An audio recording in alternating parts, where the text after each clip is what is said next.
morning, good afternoon, good evening. Welcome, Divine Beings of Love and Light. Teresa here, your transformational wellness coach. And today I thought we should talk about change. Yes, indeed. I mean, we have been, working through uncharted territory and rapid change. So I thought this was an appropriate topic today. Yes, indeed. And as you know, change is a constant in the universe. We can always rely on change. Things are always going to continue to change. So our circumstances are going to continue to change.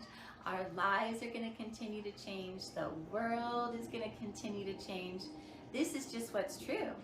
So I think if we can just realize that, it just helps us be more prepared and accepting when those winds of change start swirling through our lives. And, instead of resisting and fighting the change that comes, why not be flexible and adaptable? How about that? Because when we resist and fight, it tends to cause more problems. So why not practice surrendering and letting go and being flexible and adaptable? How about becoming friends with change? Let's try that. We can even step into the high vibration and say, I am so grateful for this change. I am handling this change with ease and grace, and even become a partner and say, okay, change, what do you have for me now? What do you got?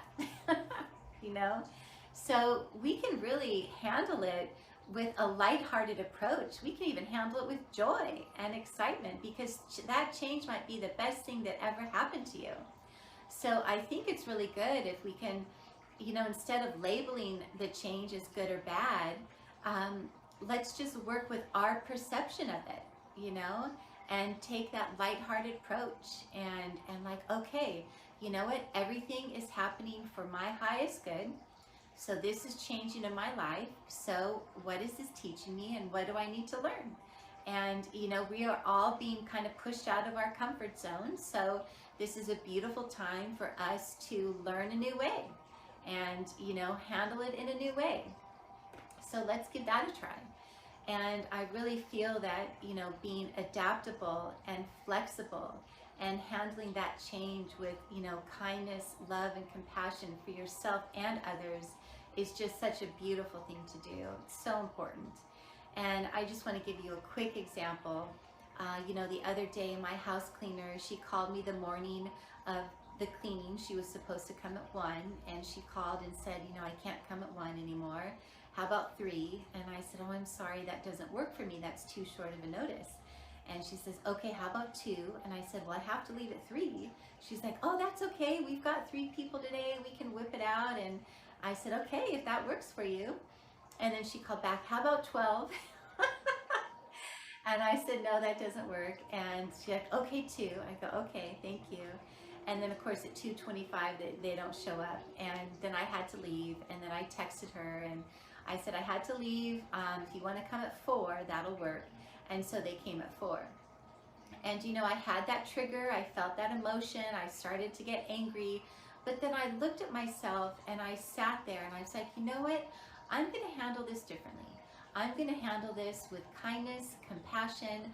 I'm going to be flexible and adaptable today. Because no, it didn't get done when I wanted it to get done. It didn't happen the way I wanted it to happen. But that's okay. I had to go with the flow. I had to surrender. And I, chose instead to handle it with love and kindness and compassion, because I love my house cleaner and I so appreciate her services.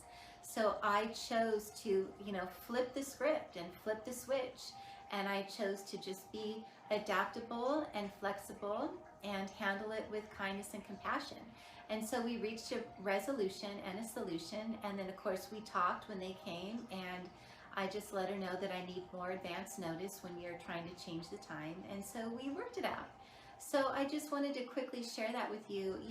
Even in our daily lives with little changes that come along, if our schedule gets, out of whack and things are changing, try to just be flexible and adaptable and handle it with kindness and compassion and see how you do. It really saved me a lot of unnecessary energy by just going back to a place of love and kindness and compassion.